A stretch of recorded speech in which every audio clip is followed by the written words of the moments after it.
नमस्कार विष्णु, स्वागत है आपके अपने YouTube channel the PCM vision में। प्यारे विष्णु, आज की इस वीडियो के माध्यम से हम लोग क्लास 10 हिंदी के इंपॉर्टेंट क्वेश्चन को देखने वाले हैं, जो कि आप सभी के बोर्ड एग्जाम में डायरेक्ट पूछा जाएगा। और यहाँ पे मैं आपको जिस तरह का क्वेश्चन बता रहा हूँ, बिल्कुल ऐसे ही क्वेश्चन आप सभी के बोर्ड एग्जाम में पूछे जाएंगे। इसलिए आप लोग वीडियो पे अंत तक बने रहें और चैनल पे पहली बार आए तो चैनल को सब्सक्राइब करके बेल आइकन को प्रेस जरूर कर लीजिएगा, क्योंकि इस चैनल के माध्यम से आपका जो आने वाले सब्जेक्ट का एग्जाम है उसका भी वीडियो अपलोड किया जाएगा। तो चैनल पे आप लोग नए हैं तो चैनल को सब्सक्राइब करके बेल आइकन को प्रेस जरूर कीजिएगा और इस वीडियो को जितना हो सके अपने सभी दोस्तों में शेयर जरूर कर दीजिएगा। तो चलिए शुरू करते हैं और एक एक करके सारे क्वेश्चन को यहाँ पे हम लोग डिस्कस करते हुए चलते हैं। तो यहाँ पे आप लोग तो जानते ही होंगे बच्चों कि यहाँ पे आपका रजिस्ट्रेशन नंबर भरना है, यहाँ पे आपका रजिस्ट्रेशन ईयर भरना है, रोल को रोल नंबर भरना है। ये तो आप लोग जानते ही होंगे, ठीक है, क्योंकि अभी तक आपका 2 सब्जेक्ट का एग्जाम हो चुका है। तो चलिए अब हम लोग डायरेक्ट क्वेश्चन पे चलते हैं। तो देखिए बच्चों, प्रश्न संख्या 1 से लेकर के 30 तक आपका बहुविकल्पीय प्रश्न यानी कि ऑब्जेक्टिव क्वेश्चन रहेगा और प्रत्येक प्रश्न आपका एक एक नंबर का रहेगा, ठीक है। तो देखिए सबसे पहले यहाँ पे आपका खंड क में आपका अपठित बोध यानी कि आपका एक पेसेज टाइप का दिया हुआ है, गद्यांश दिया हुआ है, जिसको आपको पढ़ करके उसके नीचे जो क्वेश्चन दिए गए हैं उसके उत्तर को देना है, ठीक है। तो देखिए यहाँ पे सबसे पहले आपका एक गद्यांश दिया हुआ है। इस गद्यांश को आपको ध्यानपूर्वक पढ़ना है और प्रश्न संख्या 1 से लेकर के 5 तक के लिए सही विकल्प का चयन करना है, यानी कि सही विकल्प का आंसर आपको करना है, ठीक है। तो चलिए इस पैसेज को हम लोग पढ़ते हैं, यानी कि इस गद्यांश को पढ़ते हैं और अच्छे से समझते हैं। तो देखिए इसमें लिखा है कि साहस की जिंदगी सबसे बड़ी जिंदगी होती है। ऐसी जिंदगी की सबसे बड़ी पहचान यह है कि वह बिल्कुल निडर, बिल्कुल बेखौफ होती है। साहसी मनुष्य की पहली पहचान यह है कि वह इस बात की चिंता नहीं करता है कि तमाशा देखने वाले लोग उसके बारे में क्या सोच रहे हैं। जनमत की उपेक्षा करके जीने वाला आदमी दुनिया की असली ताकत होता है और मनुष्यता की प्रकाश भी उसी आदमी से मिलता है। अड़ोस पड़ोस को देखकर चलना यह साधारण जीव का काम है। क्रांति करने वाले लोग अपने उद्देश्य की तुलना ना तो पड़ोसी के उद्देश्य से करते हैं और ना अपनी चाल को अपनी पड़ोसी की चाल देख करके मध्यम बनाते हैं, ठीक है। तो ये आपका पैसेज था। चलिए अब इसके हम लोग क्वेश्चन आंसर को देखते हैं और आंसर करते हुए चलते हैं। देखिए पहला क्वेश्चन आपका क्या है कि साहस की जिंदगी सबसे बड़ी क्या होती है। तो जो साहस की जिंदगी है ये सबसे बड़ी जिंदगी होती है। ऑप्शन नंबर 2 इसका करेक्ट आंसर होगा। देखिए फर्स्ट लाइन में ही आपका था, जो ध्यान से पढ़ोगे उसको याद हो जाएगा कि साहस की जिंदगी सबसे बड़ी जिंदगी होती है, ठीक है। इसी प्रकार से सारा क्वेश्चन का आंसर आपका पैसेज में ही रहता है। चलिए दूसरा क्वेश्चन आपका देखिए क्या है कि जनमत की उपेक्षा करके जीने वाला आदमी दुनिया की असली क्या होता है। तो जनमत की उपेक्षा करके जीने वाला आदमी दुनिया की असली ताकत होता है। ऑप्शन नंबर 1 इसका करेक्ट आंसर होगा, ताकत, ठीक है। यहाँ पे देखिए आपका दिया हुआ था, मैं दिखा देता हूँ। देखिए यहाँ पे कि जनमत की उपेक्षा करके जीने वाला आदमी दुनिया की असली ताकत होता है, ठीक है। चलिए अगला क्वेश्चन देखिए आपका क्या दिया गया बच्चों कि किस मनुष्य की पहली पहचान यह है कि वह किसी के बारे में कोई चिंता नहीं करता है। तो ये आपका साहसी मनुष्य की पहली पहचान है। ऑप्शन नंबर 4 इसका करेक्ट आंसर होगा, साहसी। उसके बाद देखिए अगला क्वेश्चन आपका क्या है कि जनमत शब्द कौन समास है। तो जो आपका जनमत शब्द है बच्चों ये आपका तत्पुरुष समास है। ऑप्शन नंबर 3 इसका करेक्ट आंसर हो जाएगा, तत्पुरुष। याद रखिएगा जनमत शब्द कौन सा समास है, तत्पुरुष समास है। उसके बाद देखिए अगला क्वेश्चन आपका क्या है कि अड़ोस पड़ोस को देखकर चलना यह कैसा जीव का काम है। तो अभी यहाँ पे आप लोगों ने पिछले में पढ़ा कि जो अड़ोस पड़ोस को देखकर चलना यह आपका साधारण जीव का काम है, ठीक है। ऑप्शन नंबर 1 इसका करेक्ट आंसर होगा, साधारण। उसके बाद देखिए यहाँ पे आपका अब आगे एक पद्यांश दिया गया है। इस पद्यांश को आपको ध्यानपूर्वक पढ़ना है और क्वेश्चन नंबर 6 से लेकर के 10 तक के लिए सही विकल्प का चयन करना है, यानी कि सही उत्तर आपको देना है। तो चलिए ये जो आपका पद्यांश दिया हुआ है इसको पढ़ते हैं और समझते हैं। देखिए लिखा गया है कि हंस लो 2 क्षण खुशी मिली वरना जीवन भर करंदन है, किसका जीवन हंसी खुशी में इस दुनिया में रहकर बीता। सदा सर्वदा संघर्षों को इस दुनिया में किसने जीता। खिलता फूल मलान हो जाता, हंसता रोता चमन चमन है, कितने रोज चमकते तारे कितने रह रह गिर जाते हैं। हंसता शशि भी छिप जाता है जब सावन घनघीर आते हैं। उगता ढलता रहता सूरज जिसका साक्षी नीला गगन है। उसके बाद और भी आगे है आपका कि यह समान को छूने वाली वे ऊंची ऊंची मीनारें मिट्टी में मिल जाती है, वे छिन जाते हैं सभी सहारे, ठीक है। उसके बाद आगे आपका कि दूर तलक धरती की गाथा मौन बुखर कहता कनकन है। तो ये आपका था पद्यांश। अब इसके चलिए हम लोग क्वेश्चन को देखते हैं। क्वेश्चन क्या है कि हंस लो 2 क्षण खुशी मिली है, वरना जीवन भर क्या है, तो जीवन भर आपका क्रंदन है। ठीक है, ऑप्शन नंबर 2 इसका करेक्ट आंसर होगा। देखिए फर्स्ट लाइन में आपका था, हंस लो 2 क्षण खुशी मिली, वरना जीवन भर क्या है, क्रंदन है। ठीक है, तो इस क्वेश्चन का जो करेक्ट आंसर हो जाएगा बच्चों क्या हो जाएगा, ऑप्शन नंबर 2 हो जाएगा, क्रंदन। उसके बाद देखिए अगला क्वेश्चन आपका क्या है कि दूर तलक किसकी गाथा है, तो दूर तलक यहाँ पे धरती की गाथा है। ठीक है, तो इस क्वेश्चन का करेक्ट आंसर हुआ ऑप्शन नंबर 4 धरती। उसके बाद देखिए अगला क्वेश्चन आपका क्या है कि नील गगन का एक शब्द क्या होगा,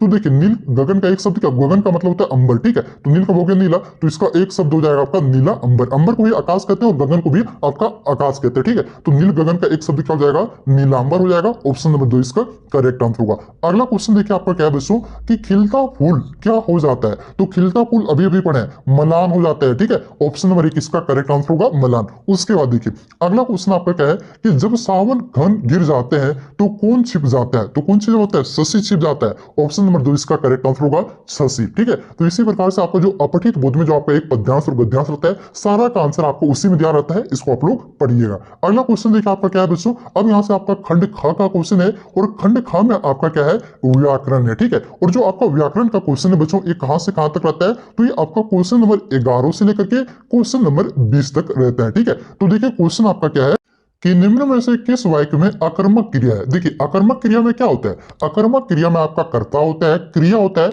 लेकिन आपका कर्म नहीं होता है। ठीक है, तो देखिए वाक्य क्या है आपका कि वह पुस्तक पढ़ रहा है। देखिए यहाँ पे आपका कर्म है, पुस्तक आपका कर्म है, तो ये तो होगा ही नहीं, ये सकर्मक क्रिया हो जाएगा। उसके बाद देखिए माँ भोजन बना रही है, तो भोजन में यहाँ पे आपका कर्म है, तो ये भी आपका क्या हो जाएगा, सकर्मक क्रिया हो जाएगा। उसके बाद देखिए पिताजी रेडियो सुन रहे हैं। ठीक है, तो क्या सुन रहे हैं, रेडियो सुन रहे हैं, तो यहाँ पे रेडियो आपका क्या है, कर्म है, तो ये भी आपका सकर्मक क्रिया हो जाएगा, ये भी आपका कर्मक क्रिया नहीं होगा। उसके बाद देखिए यहाँ पे आपका बच्चा खेल रहा है, क्या खेल रहा है इसको यहाँ पे पता नहीं चल रहा है। ठीक है, तो ये क्या हो जाएगा आपका अकर्मक क्रिया, यहाँ पे कर्म नहीं है। ठीक है, तो यही क्या हो जाएगा, अकर्मक क्रिया हो जाएगा। ऑप्शन नंबर 1 इसका करेक्ट आंसर होगा। उसके बाद देखिए अगला क्वेश्चन आपका क्या है, क्वेश्चन नंबर 12 कि निम्न में से कौन सा वाक्य सकर्मक क्रिया का उदाहरण है। देखिए सकर्मक क्रिया में क्या होता है, आपका कर्ता भी होता है, क्रिया भी होता है और आपका कर्म भी होता है। ठीक है, तो देखिए पहला ऑप्शन आपका मैं खेल रहा हूं। ठीक है, क्या खेल रहा है पता ही नहीं चल रहा है, यहाँ पे कर्म का कोई पता नहीं है। ठीक है, तो ये क्या हो जाएगा आपका अकर्मक क्रिया हो जाएगा। वह पढ़ रहा है, क्या पढ़ रहा है, यहाँ पे कर्म का पता ही नहीं है,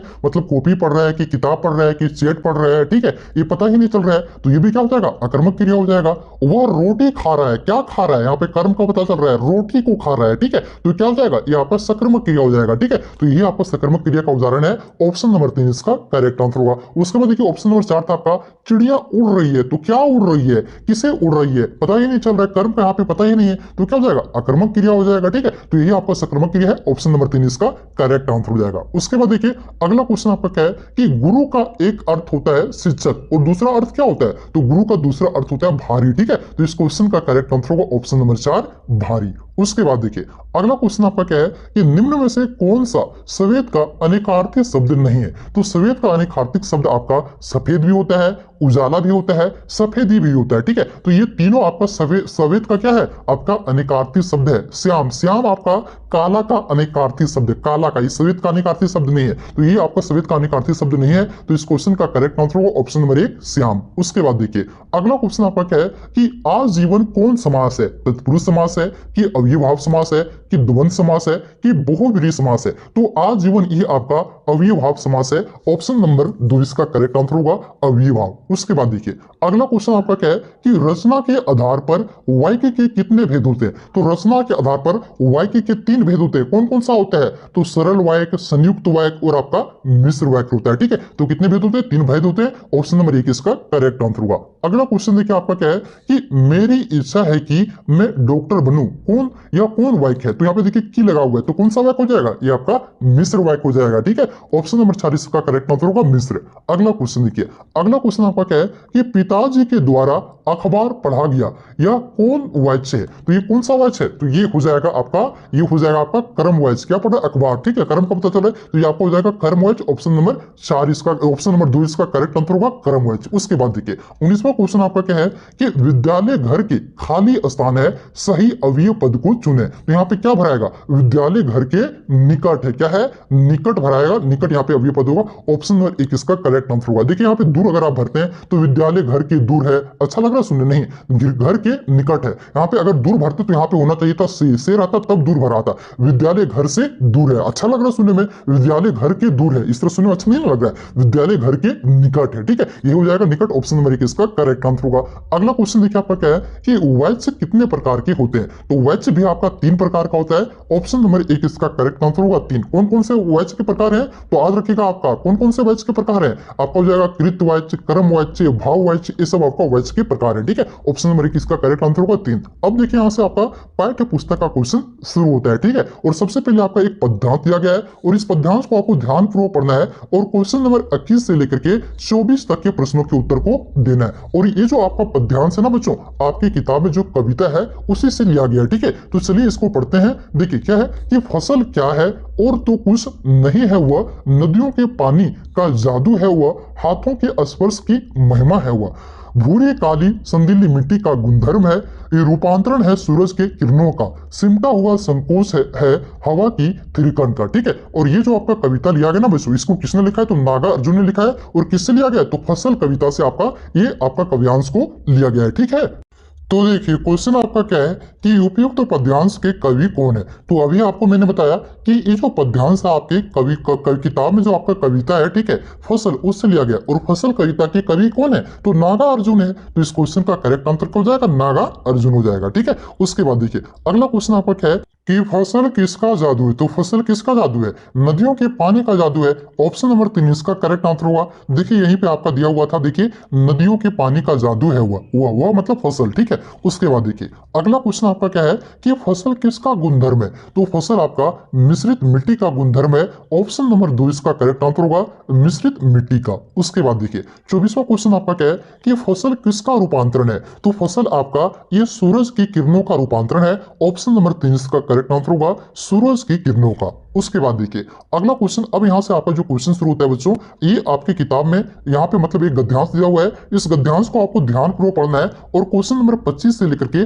28 तक के प्रश्नों के उत्तर को देना है। और ये जो आपका गद्यांश है ना, आपकी किताब में जो कहानी है नेताजी का चश्मा, उसी से लिया गया है, ठीक है। आप लोग कमेंट करके बताइए कि नेताजी का जो चश्मा आपका चैप्टर है इसको किसने लिखा है, कमेंट करके फटाक से बताइए, ठीक है। चलिए क्वेश्चन यहाँ पे इसको आप लोग पढ़ना चाहते पढ़िए, नहीं तो मैं यहाँ पे समझा देता हूं। देखिए हल्दार साहब को पान वाले द्वारा एक देशभक्त का इस तरह मजाक उड़ाया जाना अच्छा नहीं लगा, मुड़कर देखा तो अवाक रह गई।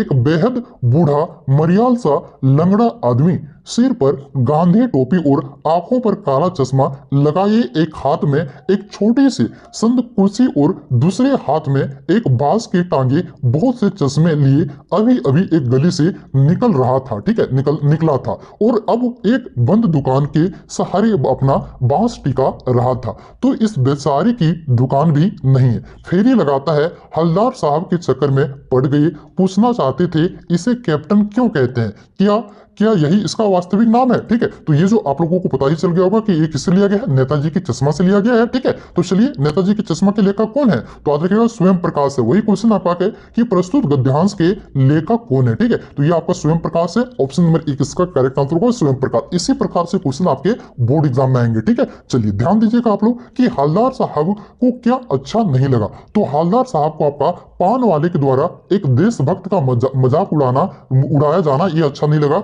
ऑप्शन नंबर 2 इसका करेक्ट आंसर होगा। अगला क्वेश्चन देखिए आपका क्या है कि बूढ़ा मरियाल सा लंगड़ा आदमी कौन था? तो बूढ़ा मरियाल सा लंगड़ा आदमी एक कैप्टन था। तो इस क्वेश्चन का करेक्ट आंसर होगा ऑप्शन नंबर 3 कैप्टन। उसके बाद देखिए अगला क्वेश्चन आपका क्या है कि कैप्टन क्या काम करता था? तो कैप्टन क्या काम करता था? तो ये आपका चश्मा बेचता था, ठीक है। तो इस क्वेश्चन का करेक्ट आंसर होगा ऑप्शन नंबर 4 चश्मा बेचता था। अगला क्वेश्चन देखिए क्या है कि उत्साह कविता में कवि ने किसे गरजने को कहा है? तो ये जो आपका कविता है इसमें कवि ने किसे गरजने को कहा है? तो इसमें कवि ने आपका बादल को गरजने को कहा है, ठीक है। ऑप्शन नंबर 2 इसका करेक्ट आंसर होगा बादल को। अगला क्वेश्चन देखिए आपका क्या है कि बाल गोविंद भगत किस प्रकार का पाठ है? तो ये आपका किस प्रकार का पाठ है? तो ये आपका रेखा चित्र है, ठीक है। ऑप्शन नंबर 2 इसका करेक्ट आंसर होगा रेखा चित्र। तो यहाँ पे जो आपका 30 ऑब्जेक्टिव क्वेश्चन था बच्चों, ठीक है, और इसी प्रकार के क्वेश्चन आप सभी के बोर्ड एग्जाम आएंगे। तो ये मैंने आपको करवा दिया। अगर आप लोग सब्जेक्टिव क्वेश्चन चाहते हैं तो कमेंट कीजिएगा, साथ ही साथ सब्जेक्टिव क्वेश्चन को मैं अपलोड कर दूंगा। इससे पहले अगर आप लोग चैनल पे नए हैं तो चैनल को सब्सक्राइब करके रख लीजिए, ताकि मैं जैसे ही सब्जेक्टिव क्वेश्चन अपलोड करूं आप तक नोटिफिकेशन पहुंच जाएगा। ठीक है, तो चैनल को आप लोग सब्सक्राइब कर लीजिए और बेल आइकन को प्रेस कर लीजिए। ठीक है, जो भी बच्चे चैनल को सब्सक्राइब नहीं किए फटाक से चैनल को सब्सक्राइब कर लीजिए, ताकि मैं जैसे ही वीडियो अपलोड करूं आप तक नोटिफिकेशन पहुंच जाए। ठीक है बच्चों, तो इसके बाद आपका वीडियो लंबा हो रहा है, इसके बाद मैं आपको सब्जेक्टिव क्वेश्चन भी करवा दूंगा, सारा क्वेश्चन आपको करवा दूंगा। चैनल पे आप लोग नए हैं तो चैनल को सब्सक्राइब करके बेल आइकन को प्रेस जरूर कीजिए। तो चलिए मिलते हैं नेक्स्ट वीडियो में, तब तक के लिए जय हिंद, जय भारत, जोहार झारखंड।